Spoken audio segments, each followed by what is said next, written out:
نحمده ونصلي ونسلم على رسوله الكريم أما بعد فقد قال الله تبارك وتعالى يا أيها الذين آمنوا اتقوا الله وكونوا مع الصادقين صدق الله مولانا العظيم. بزرگان محترم عزیزان گرامی،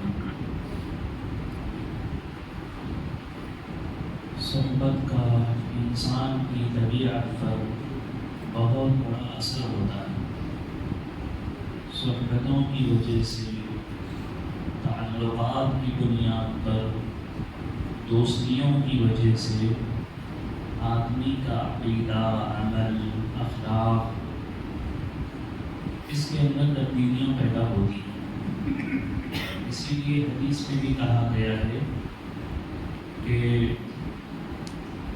المرء علی دین خلیلہ، آدمی اپنے دوست کے عقیدے پر ہوتا ہے.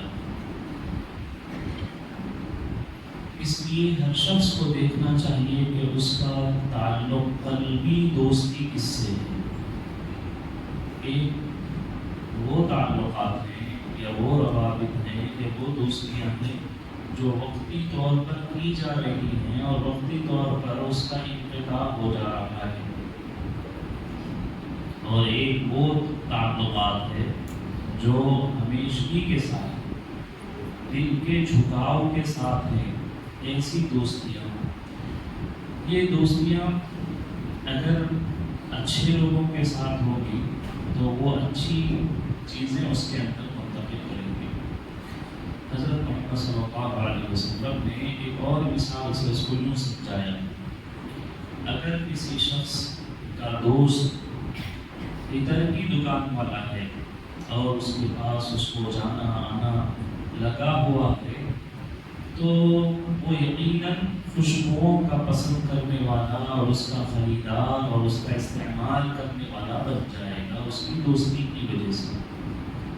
اور اگر کچھ نہ کرے تو اس کی دوستی کا اثر اتنا تو ضرور ہوگا کہ وہ خوشبوؤں کی وجہ سے ہمیشہ معطر رہے گا.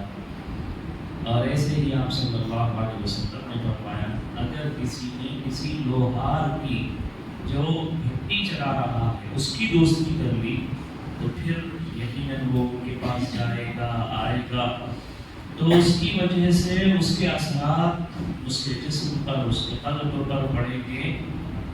کچھ نہ تو اتنا تو ضرور ہوگا کہ اس کے آگ سے نہیں بچ سکا، ورنہ بسا اوقات تو آگ کر اس کے کپڑوں پر، اس کے بدن پر لگے گی، اس کو نقصان ہوگا. اگر یہ اس سے بھی محفوظ رہ گیا تو اس کے دھوئیں سے تو محفوظ رہ ہی نہیں سکتا. ہر حال میں اس کے لوہار دوست کا بھٹی کا جو دھواں ہے ضرور اس کے بدن پر اور اس کے جسم پر آ کر رہے گا. اس مثال کے ذریعے سے نبی علیہ السلام نے اس جانب متوجہ فرمایا ہے کہ ہر شخص کو یہ دیکھنا چاہیے کہ وہ کن کے ساتھ اٹھ رہا ہے اور بیٹھ رہا ہے، کن کی صحبتوں میں وہ رہتا ہے. حضور علیہ السلام نے جتنے صحابہ کو، بلکہ صحابی کہتے ہی ان کو ہیں جن کو حضرت محمد صلی اللہ علیہ وسلم کی کچھ صحبت مل گئی. انہوں نے نہ تو حضور کے پیچھے نماز پڑھا ہو، نہ حضور کے ساتھ رمضان میں روزے رکھے ہوں، نہ حضور کے ساتھ انہوں نے حج کیا، نہ احکام کے مطابق ان کو حضور نے زکوٰۃ کے مسائل سکھائے، کچھ نہیں کیا. صرف حضرت محمد صلی اللہ علیہ وسلم کی کچھ دیر کی صحبت کسی کو مل جائے تو وہ صحابی بن جاتے ہیں. ایسے ہی صحابہ کی کسی کو صحبت مل جائے تو وہ تابعی بن جاتے ہیں، تبع تابعی بن جاتے ہیں. ایسے ہی میرے بھائیوں، اگر کسی نیک شخص کی کسی کو صحبت مل جاتی ہے تو پھر وہ نیک شخص بھی اس کے اندر اثر کر کسی ولی کی، اللہ کے دوست کی اگر کسی کو صحبت نصیب ہو جاتی ہے تو اس سے لگنے کی وجہ سے وہ بھی اللہ والا بن جاتا ہے. شیخ سعدی علیہ الرحمہ نے اپنا واقعہ بیان کیا تخیلات میں اس کا اظہار کیا کہ میں ایک مرتبہ نہانے کے لیے حمام میں گیا تو میں نے دیکھا کہ وہاں ایک مٹی پڑی ہوئی ہے، تو میں نے مٹی کو اٹھایا اور اس سے پوچھا کہ تو مٹی ہے، تیرے اندر یہ خوشبو کیسے آ گئی؟ تو وہ مٹی کہنے لگی کہ کچھ دیر میں پھولوں کی صحبت میں رہی تھی، پھول تھوڑی دیر میرے ساتھ لگے ہوئے تھے اور میں پھولوں میں بسی ہوئی تھی، تو ان پھولوں نے مجھ مٹی کو معطر اور خوشبودار بنا دیا۔ تو اس کے ذریعے سے شیخ سعدی علیہ الرحمہ فرماتے ہیں کہ اگر کسی کتنا ہی آدمی غبی ہو، کتنا ہی اللہ سے دور ہو، احکام سے دور ہو، نیک صالحین کی صحبت اگر اس کو مل جاتی ہے تو وہ اس کی زندگی پر اثر انداز ہو جاتی ہے۔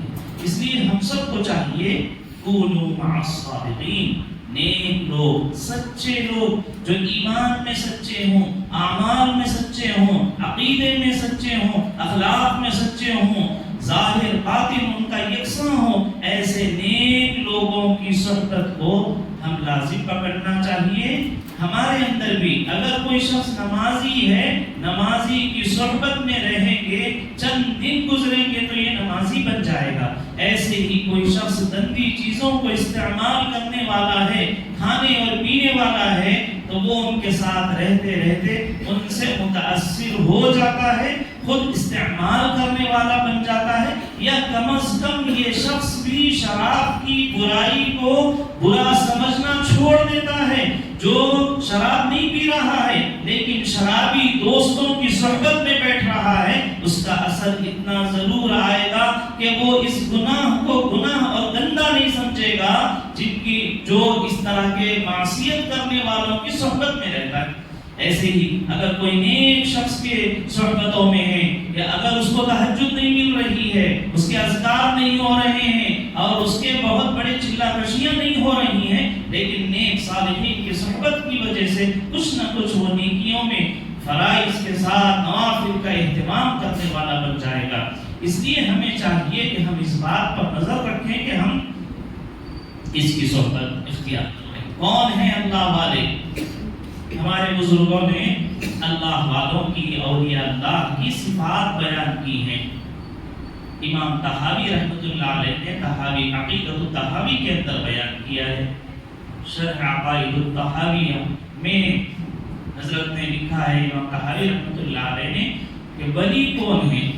هو العارف باللہ وصفاتہ حسب ما یمکن۔ یہ ہے کسی اللہ والے کی تعریف۔ آج ہم لوگ سمجھ رہے ہیں اللہ والا کون ہے؟ اللہ والا وہ ہے جو خرق عادت، خلاف عادت کوئی سامنے آپ کا کرشمہ کر کے دکھائے، نظر بند کر کے دکھائے، تو ہم آنکھ بند کر کے وہ چاہے کیسا ہو، خواہ وہ مسلمان ہو یا نہ ہو، اس کو بھی ہم بہت بڑی غیبی طاقتوں والا سمجھ لیتے۔ اور اگر مسلمان ہے، گناہگار ہے، فواحش کا، منکرات کا مرتکب ہے، اس کے باوجود ہم اس کو اللہ والا سمجھتے ہیں۔ کچھ لوگ اللہ والے کی شکل یا اللہ والا اپنے ذہن کے اس کو بنا رکھے ہیں جنہوں نے نئے نئے طریقے کے کپڑے پہن رکھے ہوں، ہاتھوں میں چھلے پہن رکھے ہوں، موٹے موٹے تسبیح رکھی ہوئی ہو، یا بعض لوگ اللہ والا اس کو سمجھ رہے ہیں کہ زندگی میں زندہ رہنے والا کوئی اللہ والا ہی نہیں ہو سکتا جب تک کہ وہ مر کر اس کی مزار نہ بن جائے، اور مزار پر جب تک گنبد نہ لگ جائے اس وقت تک عام لوگوں کے یہاں وہ اللہ والا ہوتا ہی۔ تو یہ عوام الناس کی تعریف ہے۔ عوام اللہ والا کس کو سمجھ رہے ہیں؟ جو مرنے کے بعد جس کی قبر بنے، مضبوط قبر بنے اور اس پر گنبد لگے اور پھر ان کا عرش شروع ہو جائے، تب جا کر عوام الناس کے یہاں وہ اللہ والے بن رہے ہیں۔ یا یہ کہ وہ کوئی ایسا ڈھونگی ہو، ڈھونگ کے ذریعے سے، کرتب بازی کے ذریعے سے، نظر بندی کے ذریعے سے کچھ کرتب کر کے دکھائے، شعبدہ بازی کر کے دکھائے، اس کو اللہ والا سمجھ رہے ہیں۔ حالانکہ ہمارے اہل سنت والجماعت کی عقائد کی کتاب میں یہ بات لکھی ہے کہ اللہ والے کون ہیں؟ هو العارف باللہ وصفاتہ حسب ما یمکن۔ اللہ کا دوست، اللہ کا ولی ہوئے زمین پر وہ ہیں جو اللہ کو پہچان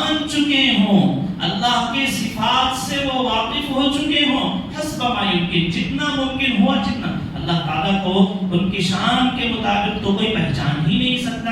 اللہ تعالیٰ تو بڑی شان والے، بڑی قدرتوں والے، بڑی طاقت والے، بڑے عظمتوں والے ہیں، ان کا مکمل ادراک تو کوئی نہیں کر سکتا. لیکن کچھ نہ کچھ اللہ کی پہچان ہو، اللہ کی صفات کی اس کا ان کو علم ہو، تب جا کر وہ اللہ والا بنے گا.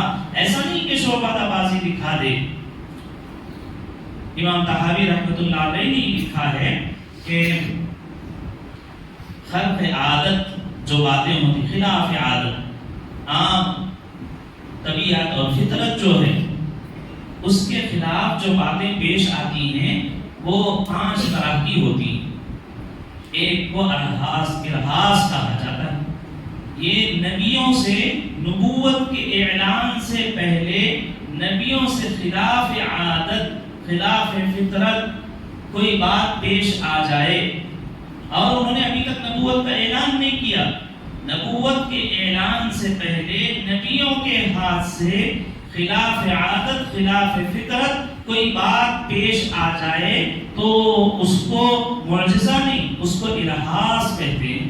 جیسے حضرت محمد صلی اللہ علیہ وسلم کے معجزوں میں یا آپ کے ارہاسات میں اور آپ کے خلق عادت کاموں میں، باتوں میں یہ بات ہم نے پڑھی اور سنی ہے کہ حضور علیہ السلام ابھی بالکل گود میں تھے اور جھولے میں تھے اور حضور علیہ السلام چاند سے کھیل لیا کرتے تھے. آپ علیہ السلام چاندنی رات ہے، آسمان پر چاند ہے پورا کھلا ہوا روشن، اور آپ جھولے میں ہیں اور آپ کا جی چاہ رہا ہے کھیلوں، تو دیکھنے والی آنکھوں نے دیکھا کہ نبی علیہ السلام اپنے ہاتھ سے چاند سے کھیل رہے ہیں. تو یہ اس طرح کی بہت سارے خلق عادت باتیں ہیں جو حضور علیہ السلام کی نبوت کے اعلان سے پہلے آپ سے ظاہر ہو. حضرت سیدنا عیسیٰ علیہ السلام بچپن میں اپنی امی کے گود میں انہوں نے کلام بات شروع کر دی تھی. قرآن شریف نے اس کو ذکر کیا ہے. تو یہ حضرت عیسیٰ علیہ السلام کی نبوت سے پہلے خلاف عادت انسان کی یہی ہے کہ آدمی جب تک 3-4 سال کا نہیں ہو جاتا اس وقت تک اچھی بات نہیں کر سکتا. عادت انسانوں کی یہی ہے. لیکن خلاف عادت پیدا ہوتے ہی بچہ بات کر لے. عادت نہیں ہے کہ کوئی دنیا کا بچہ زمین پر بیٹھ کر آسمان کے تاروں اور آسمان کے چاند سے کھیل لے، یہ عادت نہیں ہے. لیکن ہمارے سرکار جناب محمد رسول اللہ صلی اللہ علیہ وسلم بچپن میں ہی جھولے میں بیٹھ کر اور جھولے میں لیٹ کر آسمان کے تارے اور آسمان کے چاند سے آپ صلی اللہ علیہ وسلم کھیلا کرتے تھے، اشارہ کیا کرتے تھے. وہ قریب آ جاتا اور آپ اس طرح اشارہ کرتے وہ دور چلے جاتا. تو یہ انبیاء علیہ السلام کا نبوت کے اعلان سے پہلے جو خلاف عادت باتیں ہوتی ہیں ان کو ارہاس کہا جاتا ہے. اور نبیوں کے اعلان نبوت کے بعد جتنی چیزیں خلاف عادت ہیں، سنت کے خلاف ہیں، وہ معجزات کہلاتے ہیں. جو عام طور پر روٹین جو ہے، طبیعت جو ہے، فطرت جو ہے، نیچر کے خلاف جو نبیوں سے باتیں پیش آ جاتی ہیں نبوت کے اعلان کے بعد، اس کو معجزہ کہتے ہیں. جیسے ہمارے آقا صلی اللہ علیہ وسلم کے بے شمار معجزے ہیں. آپ علیہ السلام سے ایک دشمن نے آ کر کہا کہ مجھے بتائیے کہ میرے ہاتھ میں کیا ہے. آپ نے فرمایا کہ میں یہ بتاؤں کہ تمہارے ہاتھ میں کیا ہے، یا وہی جو چیزیں تمہارے ہاتھ میں ہیں وہ بتا دیں کہ میں کون ہوں. تو اس نے کہا کہ یہ تو بہت بڑی بات ہو جائے گی کہ میرے ہاتھ میں جو ہے وہ آپ کا تعارف کرا دے. تو وہ کنکریاں اشہد ان لا الہ الا اللہ و اشہد ان محمد رسول اللہ پڑھنے لگی. تو کنکر اور پتھر اور جمادات ان کو اللہ نے بولنے کی طاقت نہیں دی ہے. خلاف عادت حضرت محمد صلی اللہ علیہ وسلم کی حقانیت کو، سچائی کو، نبوت کو بتانے کے لیے یہ کنکریاں بات کر رہی ہیں. تو یہ خلاف عادت بات کو نبیوں کے اعلان نبوت کے بعد جو ظاہر ہوتی ہیں اس کو معجزہ کہا جاتا ہے.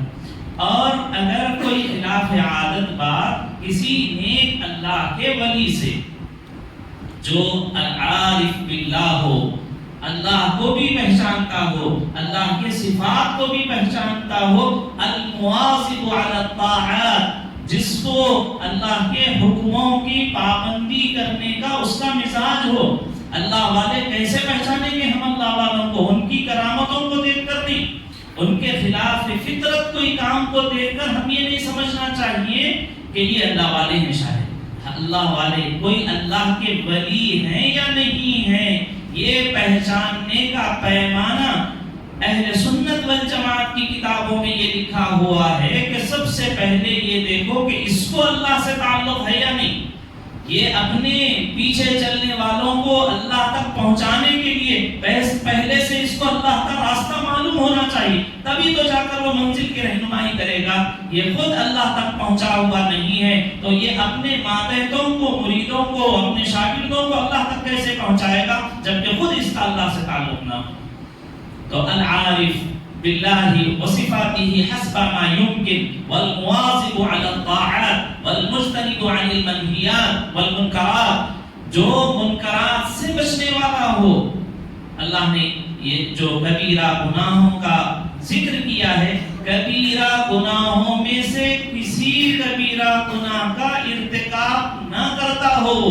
اگر کوئی شخص گناہ کبیرہ کا ارتکاب کر رہا ہے یا کسی نیکی کو، طاعات کو چھوڑ رہا ہے، وہ یہ کہہ رہا ہے کہ مجھے نماز معاف ہو گئی، کوئی یہ کہہ رہا ہے کہ مجھے پردہ معاف ہو گیا، کوئی یہ کہہ رہا ہے کہ نہیں اب مجھے حج کی ضرورت نہیں ہے، روزے مجھ سے معاف کر دیے گئے۔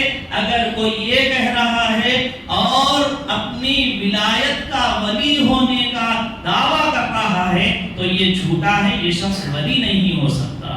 ولی ہونے کی علامت یہ ہے کہ وہ تمام اللہ کے حکموں کی پابندی کرنے والے ہوتے ہیں، رسول اللہ صلی اللہ علیہ وسلم کی سنتوں پر جان نثار ہونے والے ہوتے ہیں۔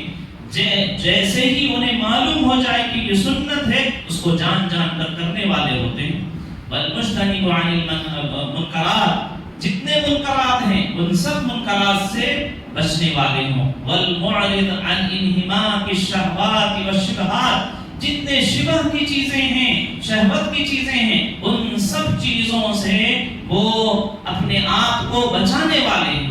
یہ اہل سنت والجماعت نے اولیاء اللہ کی تعریف کی ہے۔ یہ ہے اللہ والے جن کی صحبتوں میں رہ کر، ان کے صحبت میں رہنے والے بھی اللہ کے ولی بن جاتے ہیں۔ تو میرے بھائیو، بزرگوں، دوستو، آج امت کا ایک بہت بڑا طبقہ یہ ہے کہ اگر کسی سے کوئی خلاف عادت بات پیش آ جائے اور وہ شخص خواہ کیسا ہی کیوں نہ ہو اس کو غیبی طاقتوں والا سمجھ رہے ہیں، حتیٰ کہ بعض ہمارے ہی مسلمان ہیں اور وہ ہندوؤں کے سرکاروں میں، ان کے درباروں میں جا رہے ہیں اور یہ سمجھ رہے ہیں ان کے پاس غیبی طاقتیں ہیں۔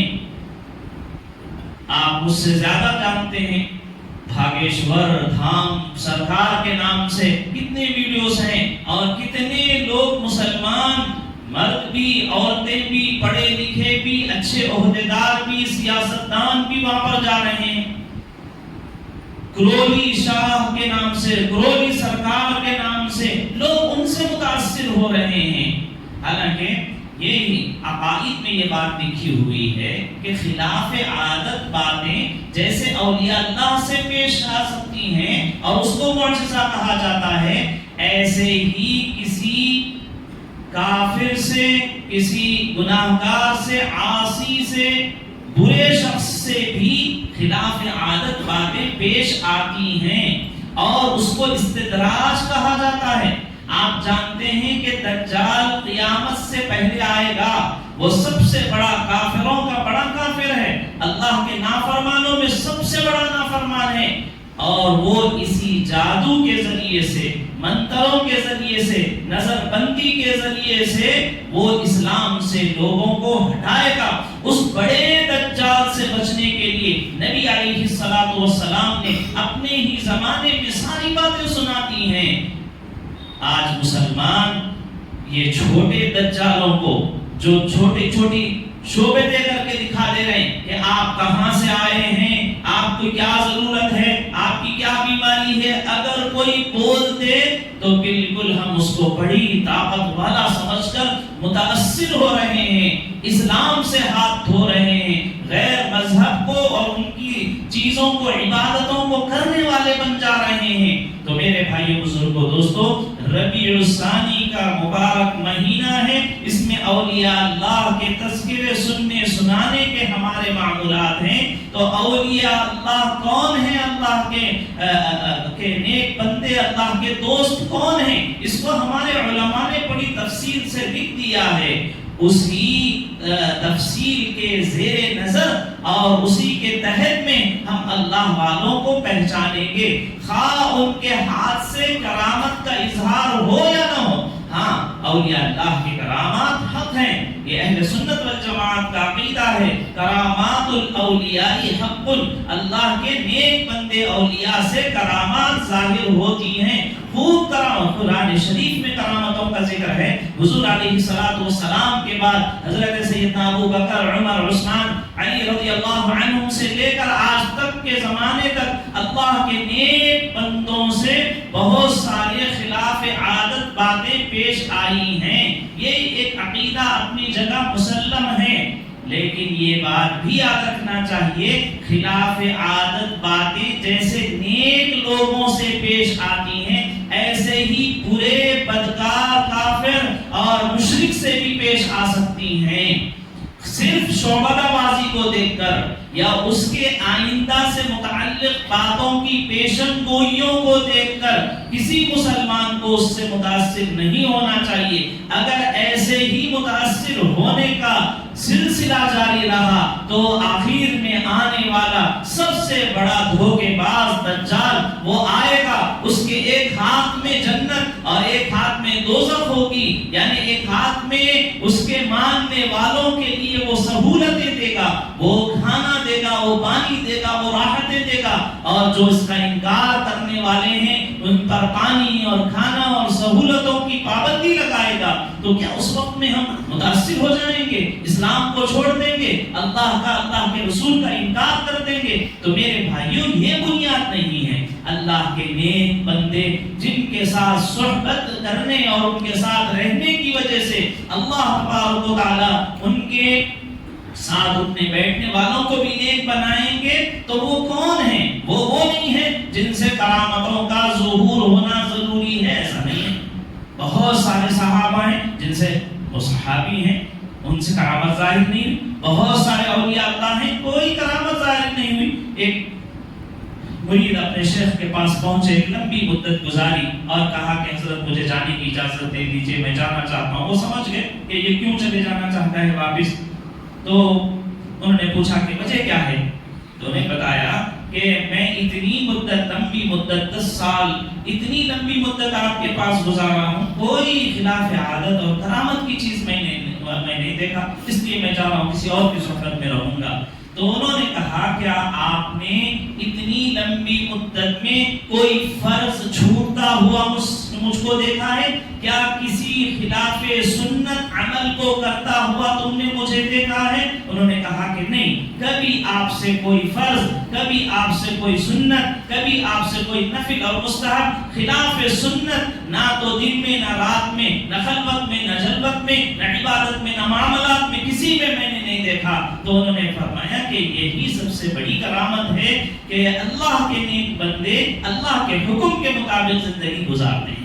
تو میرے بھائیو بزرگو دوستو، اللہ تبارک و تعالیٰ نے قرآن مجید میں اور حدیث میں نبی علیہ السلام نے نیک لوگوں کے صحبتوں کا اور ان کے پاس آنے جانے، ان کے ملاقات، ان کی زیارت کو عبادت سمجھنے کا حکم دیا ہے۔ لیکن نیک وہ ہیں جو خود اللہ کو پہچانتے ہوں، دنیا سے بیزار ہوں۔ وہ حضرت سالم جو حضرت عمر رضی اللہ تعالیٰ عنہ کے غلام تھے، ایک مرتبہ وہ طواف کر رہے تھے، وقت کا بادشاہ آ گیا اور انہوں نے دیکھا کہ سالم جو مولا عبداللہ بن عمر تھے وہ طواف کر رہے ہیں اور لوگ ان کے پیچھے چوک بھاگ رہے ہیں۔